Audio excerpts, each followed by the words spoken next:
The engine of my truck ticked as it cooled in the driveway, the smell of hot asphalt and exhaust mixing with the damp evening humidity. I gripped the steering wheel for a long second, staring at the white picket fence that separated my driveway from the property next door. The collar of my navy t-shirt clung to my neck, stiff with sweat from a dinner date that had felt more like a corporate interview. 2 hours of rehearsed smiles, questions about my 5-year plan at the engineering firm, and careful nods over overpriced risotto. The exhaustion sat heavy in my shoulders. I didn't want a 5-year projection. I just wanted a conversation where I didn't have to calculate the load-bearing capacity of every word I spoke.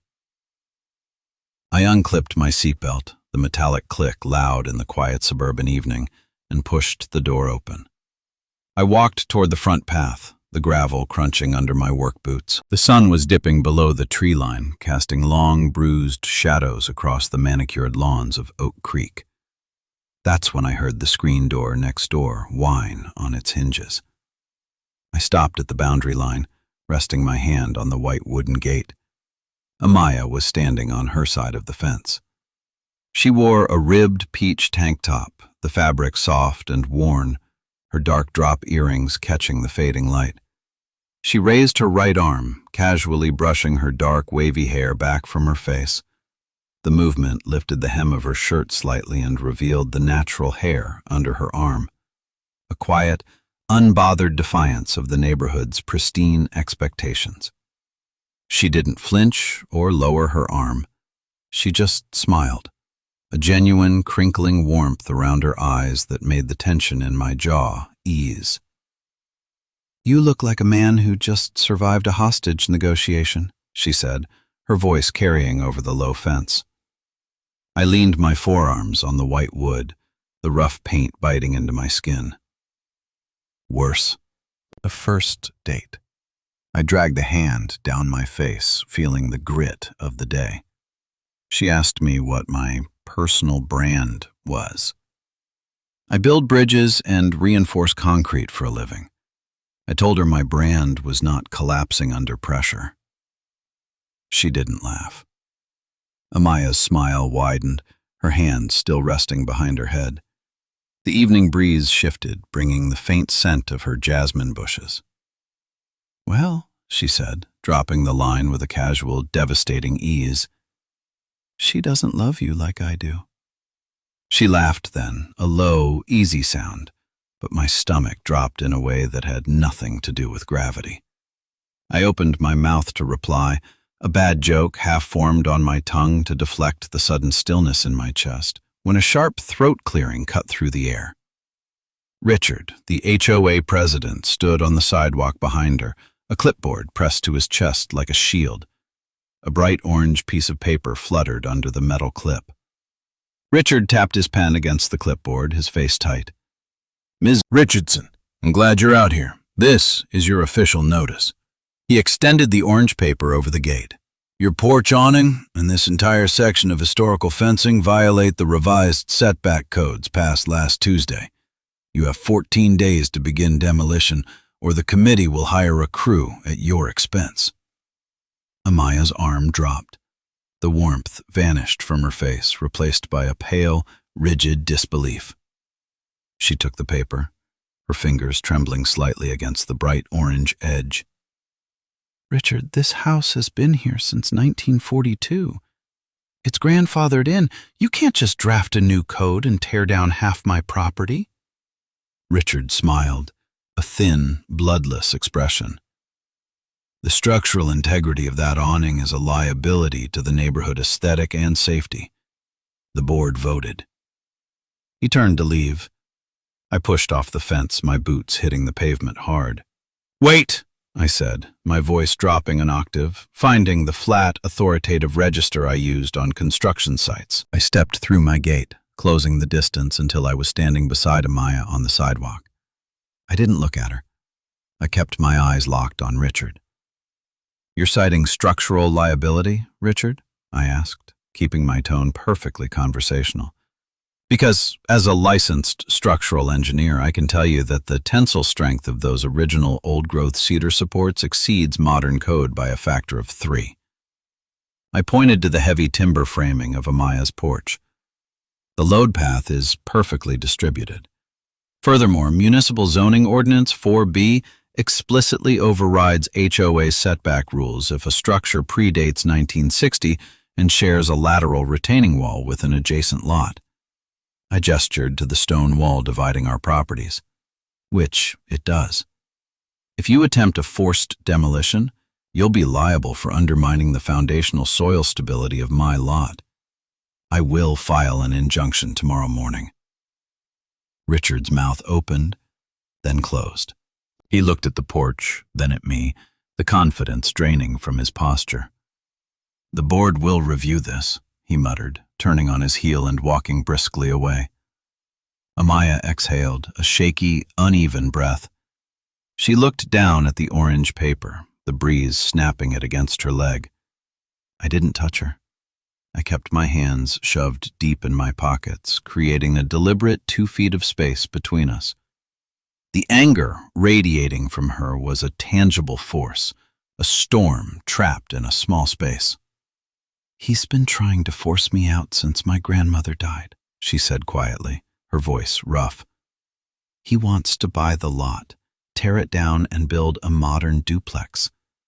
I can't afford a legal battle, Jaxon." I looked at the porch. The paint was peeling and the bottom step was sagging, but the bones were good. It was real. It wasn't a performance. "You don't need a lawyer yet," I said, my voice steady. "You need a topographical survey and a structural certification." She looked up at me, her eyes defensive, guarding her independence. "I'm not a charity case. I can hire a surveyor." I nodded, respecting the boundary instantly. "I know you can, but I have the municipal database access at my desk. Let me pull the historical plots. We map out the exact property line, find the original deed, and we bury him in paperwork." I wasn't offering to save her. I was offering to hand her the ammunition. Over the next 4 days, my dining room table disappeared under a sea of blueprints, county records, and coffee cups. The initial adrenaline faded, replaced by the methodical, grinding reality of bureaucratic warfare. My commitment phobia usually kicked in right about now, the urge to step back when someone's life got messy, to preserve my own quiet routine. But every time I thought about Richard's smug face or Amaya's trembling hands holding that orange paper, the urge to run evaporated. I spent my lunch breaks at the firm ignoring my own project files, deep diving into the county archives. Marcus, my senior project manager, dropped a folder on my desk on Thursday. "You're burning billable hours on a neighborhood dispute, Jaxon. The Henderson contract needs your final load calculations by Friday." I didn't look up from the screen. "I'm handling it, Marcus. The Henderson concrete needs a 28-day cure time anyway. The math is done. This is important." Marcus sighed, shaking his head. "Don't let a white picket fence ruin your partnership track." On Friday evening, I walked over to Amaya's house. The air was thick with approaching rain, the sky bruised purple and gray. She was sitting on her porch steps, surrounded by binders of her grandmother's old documents.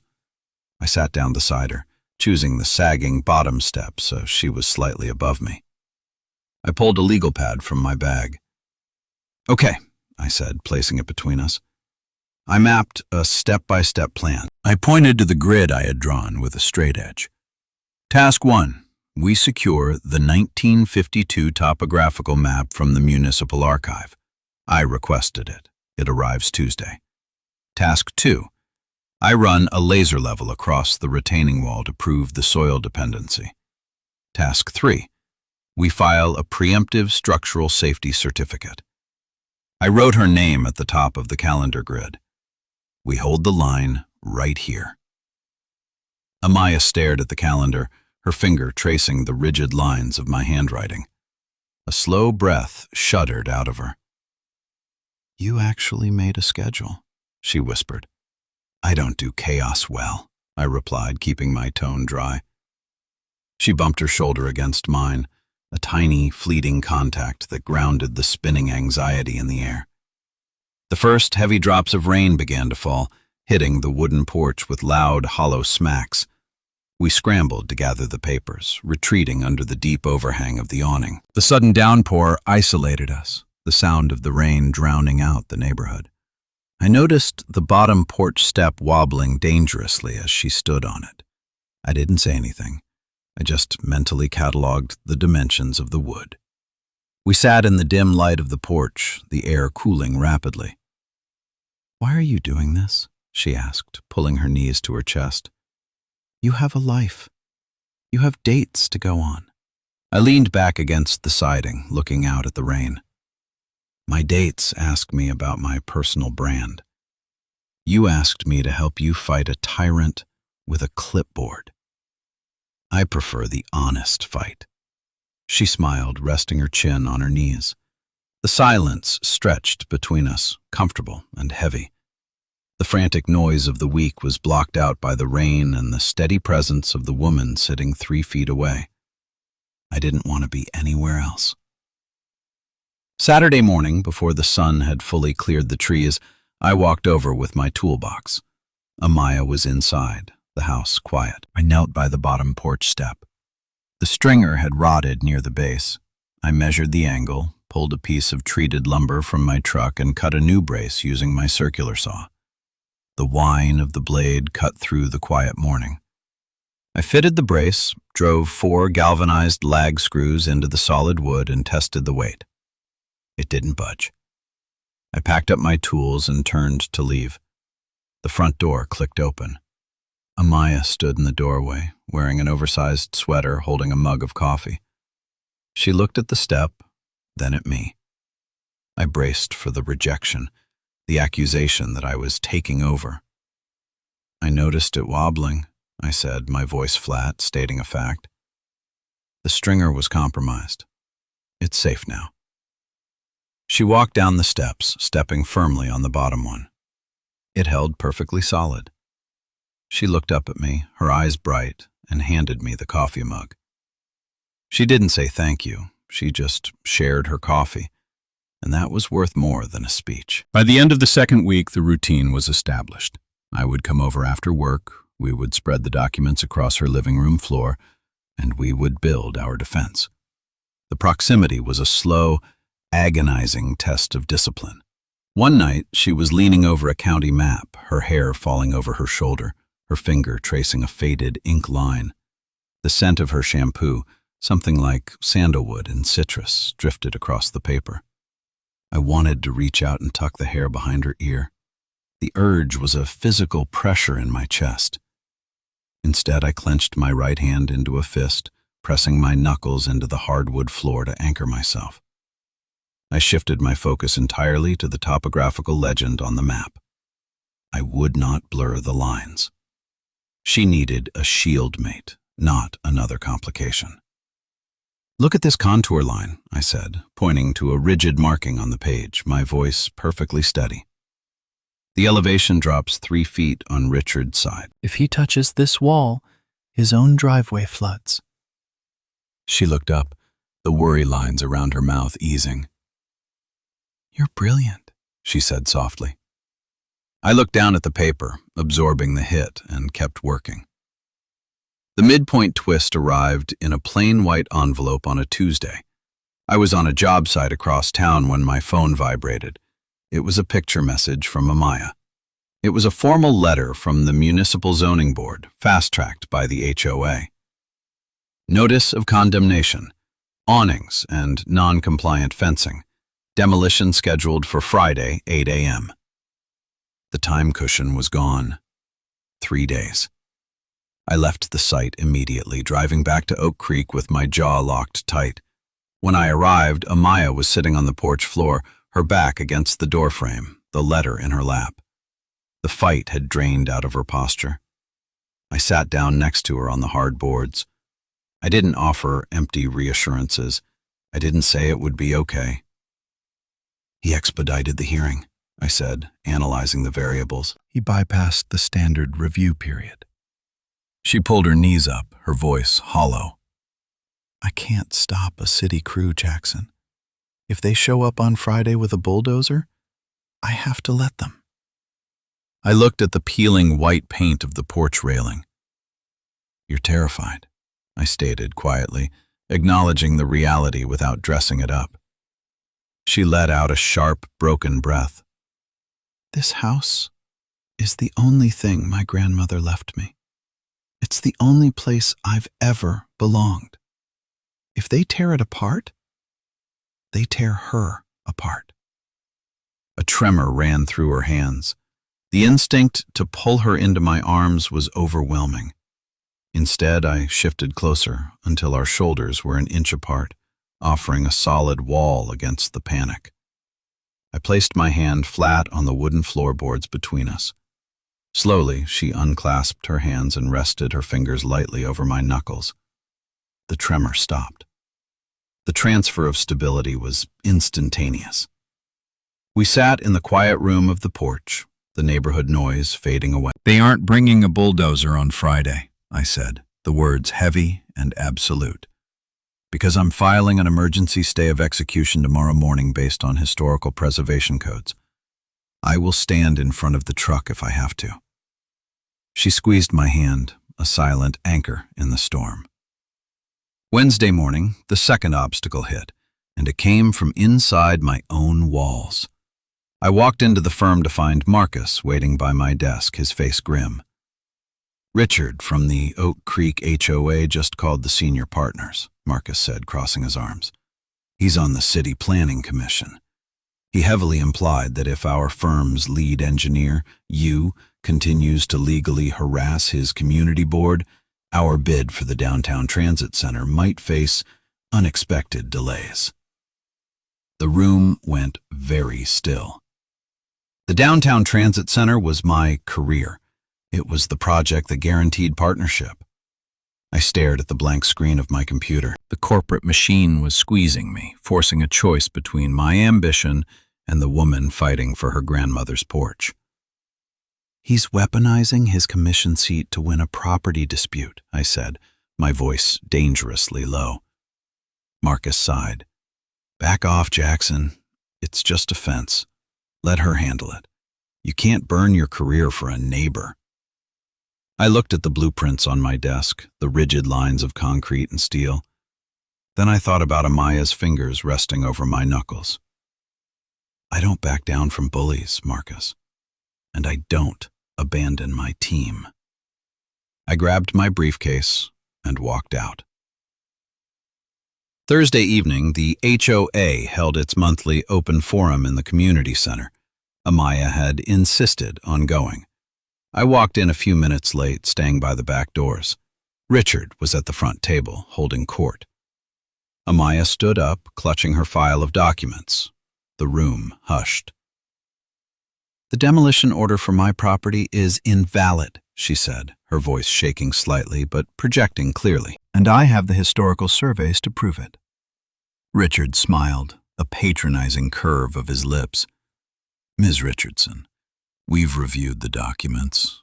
The code is the code. You're causing a disruption for the entire neighborhood. He looked toward the back of the room, spotting me. And hiding behind a corporate engineer won't change the municipal law. Amaya didn't look back at me. She squared her shoulders, standing alone in front of 50 neighbors. I'm not hiding behind anyone, she stated, her voice ringing with absolute agency. I am defending my property. If you step foot on my lot tomorrow at 8 a.m., I will have you arrested for trespassing on historically protected land. I filed the paperwork myself this afternoon. She took the social hit, the whispers of the room bearing down on her, and she didn't flinch. I watched her, a profound, quiet respect settling in my chest. She was a shieldmate.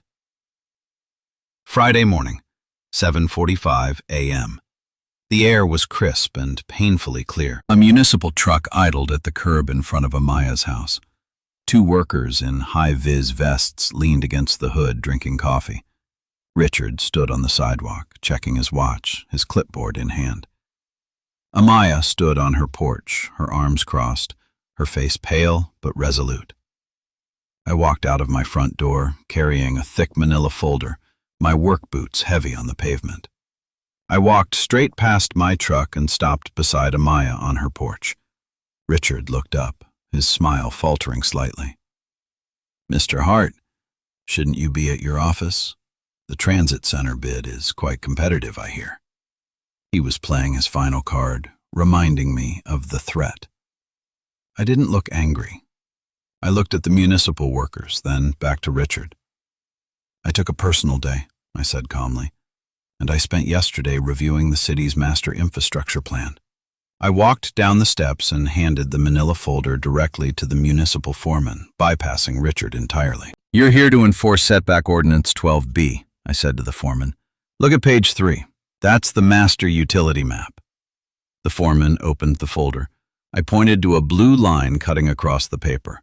"There is a high-pressure municipal water main running exactly 2 feet beneath this fence line.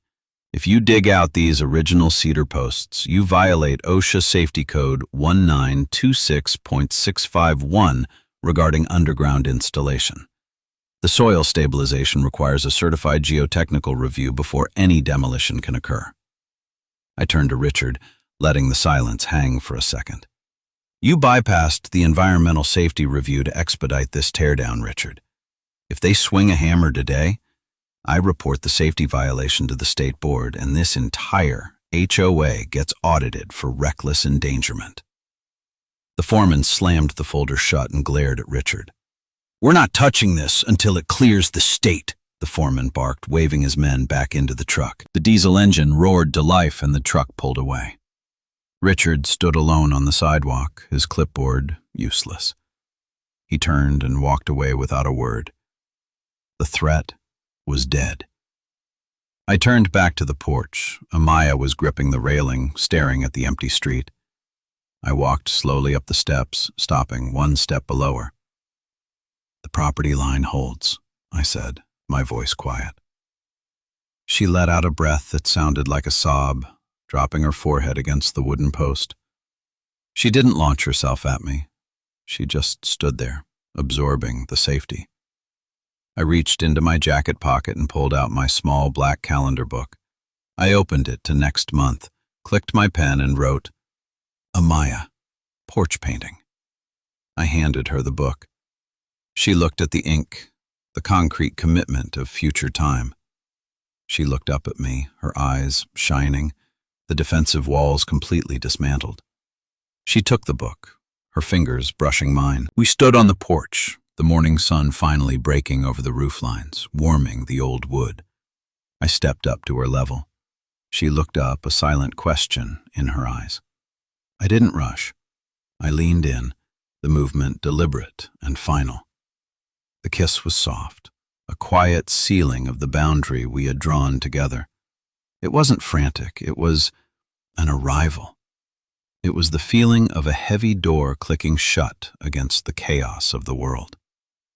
I pulled back slightly, resting my forehead against hers, the scent of jasmine and old wood wrapping around us. The aftermath was practical. Over the next 2 weeks, the neighborhood settled into a new rhythm. Richard avoided our side of the street. I spent my weekends on Amaya's side of the fence, properly reinforcing the awning with hidden steel brackets, preserving the historical look while ensuring it would stand for another 80 years. She worked beside me, measuring, holding the level, handing me tools before I had to ask. The contract at my firm went through. It turned out the senior partners respected a guy who couldn't be bullied by a local politician. The fear of commitment, the void of performing for superficial dates, had evaporated entirely. I didn't need a 5-year plan drawn up in a boardroom. I had a schedule mapped out on a legal pad on a sagging porch. On the first Saturday of the new month, we hosted a barbecue in Amaya's backyard. The historic fence stood tall and white behind us. Mrs. Gable, the elderly neighbor, sat in a lawn chair eating potato salad. Marcus was by the grill, arguing with Amaya about the proper marinade for chicken. I stood near the back door, holding a cold beer, watching her. She was laughing, her head thrown back, completely at ease in the space she had fought for. She caught my eye across the yard. She didn't hesitate. She walked over, navigating the small crowd, and slipped her hand into mine, intertwining our fingers openly in front of the neighborhood. "Having fun?" she asked, leaning against my arm. "I'm exactly where I'm supposed to be," I replied, my thumb tracing the back of her hand. The neighborhood noise faded into a pleasant hum. I looked down at her, the woman who had dropped a bomb over a fence and forced me to wake up. I was a builder, but she was the one who had laid the foundation. Closing thoughts. I learned that true integrity isn't about avoiding the fight. It's about choosing the right battlefield and protecting what matters with the people who stand beside you. Please like and subscribe so we can share more stories like this.